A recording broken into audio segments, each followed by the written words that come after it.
My parents were dedicated to God in their own way. We were Methodists. I was raised as a Methodist. I spent 17 years in the choir as a Methodist. My father was a choir minister. My father was a choir minister for all those years. We learned how to play piano. We learned how to play drum. We learned how to play all the instruments. We're not using keyboard like this then. We learned everything. When we went to farm, when we go to farm, my father has rehearsal. No matter what he's doing in the farm, everybody must return home to prepare for rehearsal. As we are dropping our basket of yam or cassava or cocoyam, whatever, we are dressing up to go to church. That was the legacy my father left for me. That was a legacy. Now, he left so many properties, landed properties for me. I don't even know where they are. My brothers knows them. But those are not the ones that are helping me today.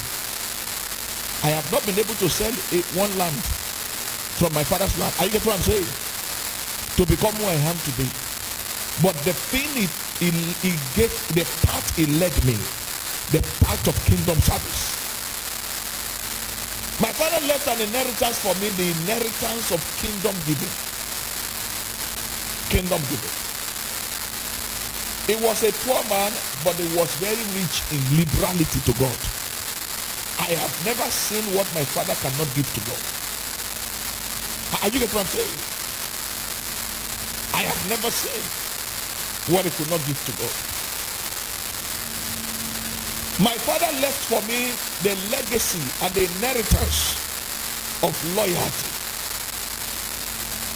I'm telling you, my parents are going to be with the Lord, but I've never seen them. They had their weaknesses. I get what I'm saying? But one of theirs, I have never seen them betray anybody in my life. I never. Even if it means losing position, I have never seen my parents betray anybody. But there are parents nowadays, your child is there, or your children are there when you are lying that you are in hospital and you are told.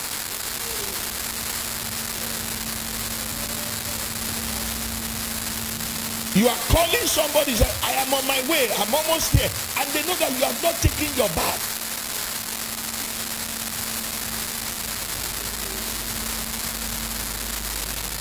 That is not the inheritance of a good man.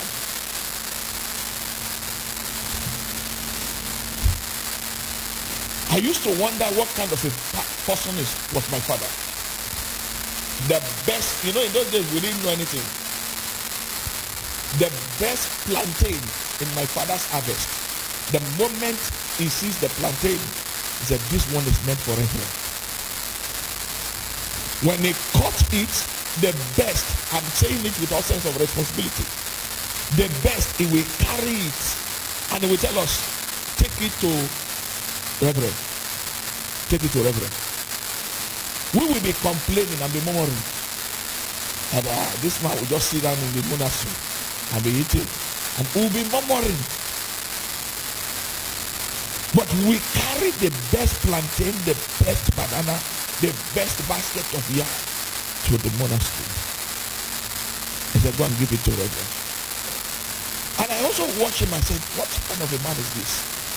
This Reverend in Methodist that time, that man is laid down. This Reverend, my father also knows that every Sunday or Sunday, he comes to an area in our house where he comes to sleep with another woman.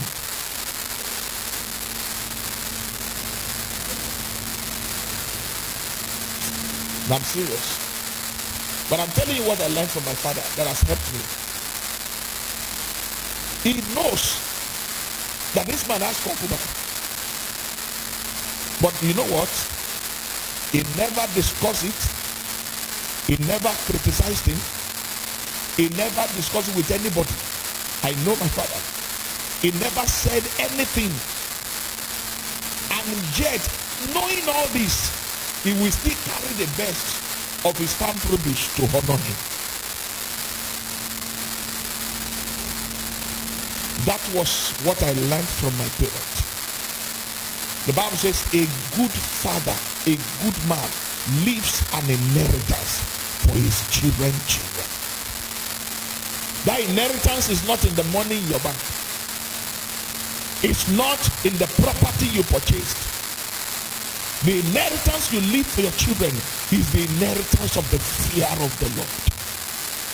A legacy, a culture. Listen to me. Everything you purchase with money will perish without money. But a legacy of a good culture, a legacy of the fear of God, your children will never lose it.